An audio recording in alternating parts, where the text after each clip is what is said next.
Welcome to Wednesday Wanderings. My name is Mark Long, rector of the parish of St Andrews in Newlands. I'd like to focus today on Deuteronomy chapter 4, the first 14 verses in particular. It's a passage in which Moses reflects on the importance of the Ten Commandments, various statutes and ordinances. It's in the context of the Israelites preparing to move into the Promised Land, as their time of wandering in the desert over a lengthy period of time draws to an end. And Moses, who will not be joining in the Promised Land, takes some time to just instruct them, to look back over where they've come from and to remind them of, I guess, God's faithfulness over time. I'm wondering what your thoughts are around law, certainly in terms of Scripture. So much of what we speak about in our Christian terms is the laws of our faith. And of course, in our 21st century context, I think we seem to see that almost in terms of courts of law and the importance of obeying law to the letter. Whereas when we reflect on law in the Old Testament, the Hebrew word is Torah, the emphasis really is on the teachings of our faith. And the purpose of the law is instructional. But beyond that, the purpose of the law is to create a framework in which we might live well. And it's not something that's there to kind of control us or limit us, but actually to create the space in which we can live the wholeness of life, the fullness of life. That Jesus speaks of in John chapter 10, in fact. And so just to ask you, I think, to reflect on how you respond to that and what it means for you in terms of your own life and journey with God. There's a wonderful sense that in the New Testament we focus on love. And Jesus, in fact, when he's asked about the law and what's important, doesn't even go anywhere near the Ten Commandments, in fact, but goes to one in Leviticus and one in Deuteronomy. The one is love the Lord your God, essentially with absolutely everything that you are. And the others, love your neighbors yourself. And in fact, when we look at the Ten Commandments, the first four really are all about how we are called to love God with all that we are.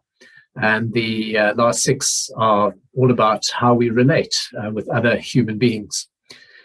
And if I hold in mind that law is all about being constricted and controlled, then there's a sense that actually my faith boxes me in, that I have very little freedom. But in terms of what Moses is saying, or what's attributed to Moses in the Deuteronomy reading, is that the law is there to ensure that life is good, that life is well lived. And as Israel moves into the Promised Land, as they begin to settle, as they begin to institutionalize their existence, that in fact they seek to ensure that those institutional structures are just, that they're structures in which people are able to be creative and in which life and relationship may really flourish. The temptation, of course, with the New Testament, when we speak of love, is to kind of think that we can just do it any old way. But actually, the Old Testament is intrinsic to the New Testament's understanding of what God is up to in our world. And so it's important, I think, every now and then for us to or maybe not every now and then, but often, to actually delve into the Old Testament and to reflect on it, obviously in the light of Jesus' death and resurrection and all that Easter holds for us. But to discover that life is truly worth living. It struck me this Sunday with the gospel reading, which was all around Jesus meeting with his disciples in the locked house after his resurrection, that they are fearful, they're behind locked doors. And part of what Jesus does is to come in and say, peace be with you. And again, intrinsic to that is, don't be afraid. And they are afraid. They're locked up. A week later, when Thomas is with them again, they're still locked up. Those doors are bolted. There's fear of the Jewish authorities out there. There's just a general level of anxiety and trauma in terms of dealing with all that happened over what we refer to as the Easter weekend. But the challenge, of course, is to unlock those doors and to step out.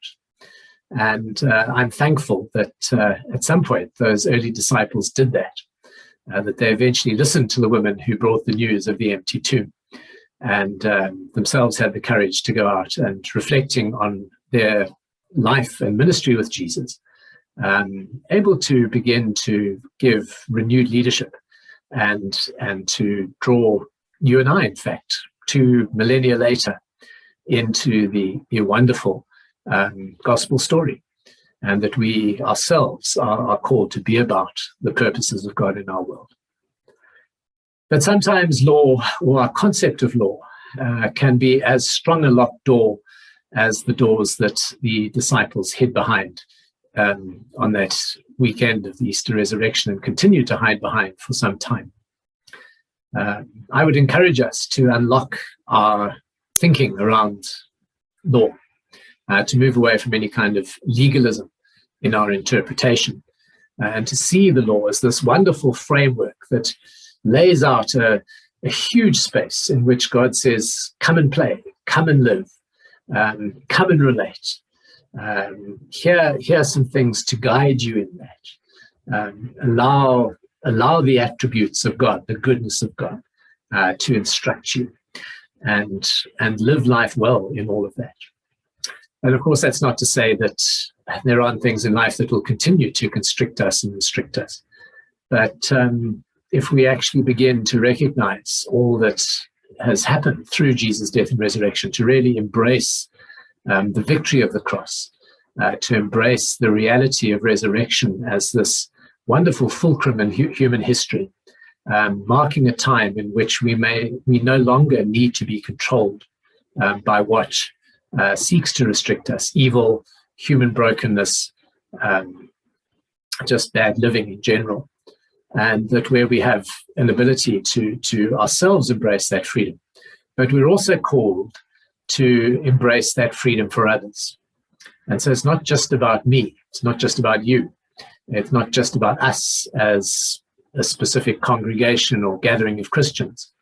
It's about how we relate to the world in which God has placed us, how we look to the needs of our fellow human beings, how we get over ourselves in order to ensure that actually the freedom that God desires for us, the purpose of the law, is something that opens up opportunities for ourselves and for others.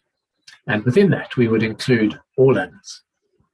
So some challenging thoughts there, because it asks me, it asks you to step beyond what is comfortable for us, and to embrace those spaces which often are very uncomfortable, particularly when there are spaces that people are restricted in ways that we may be complicit in allowing to continue. And so acknowledging our own complicity sometimes is the beginning of actually dealing with brokenness, with evil, and finding new and life-giving ways to move forward.